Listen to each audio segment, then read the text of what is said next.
Momba ny fiainana sosialy sy fananantany nampetranona ao amin'ny efitrano X3 Zanansana ireo fianakaviana Trabona vokatry ny fandravana ny tranon'izy ireo ny 20 ny volana aprily lasa teo fantatra moa fa anampy ireto Trabona ireto anao fangatahana araka ny lalàna mba azahoana indray ny toerana ny solombavambahoaka Naivra Olodina izay nampivory azy ireo raha teo moa omaly teny an-toerana ravaka ny Manala sy Mamy Rasamily.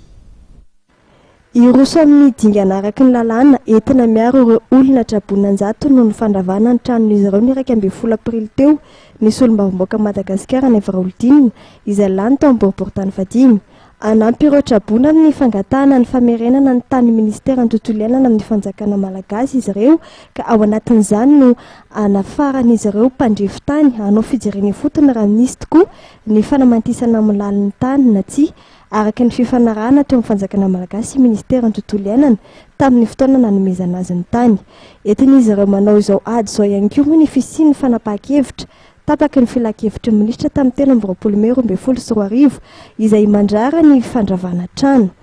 Anisy moa ny fanambarana nataon'ny solombavambahoaka mahakasika ity raharaha ity.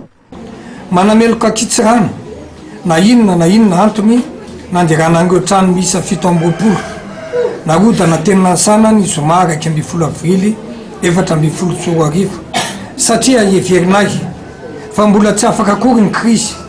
fantatra ny fahorin'ny vahoaka ny afitsoky ny valala sy ny tsy fandripahalemana aza efa tsy fidiny kanefa ny ampy fianakaviana 20 ndray ny Trabona sy potika fananana eminansana ekenay fa nisy ny aty teny anivon'ny fitsarana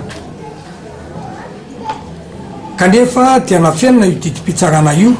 ka na dia nangataka izany aza ny solotena ny vahoaka niaraka tamin'ny vaditany nakao amin'ny talian'ny tontolo iainana sy ny ala dia tsy nomena valiny fa hoe miala fotsiny anareo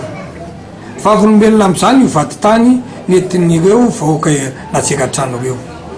miara ory sy miombona alahelo amin'ireo ravatrano ny tenanay ary mankahery azy ireo manao antso amin'ny praiminisitra vaovao voatendry sy ny tompon'andraikitra isatsokajiny mba araiara isalahy aminay anohitra tsirariny toy ireny. Raha ny fanazavana mikasa ny anao tatitra ny trangana fandravana trano teny Nansana mandritra ny fivoriana ara-potoana ny teny mera-pirenena ity solombavambahoaka ity mba isorohana ny fiverenana raha tahaka izao.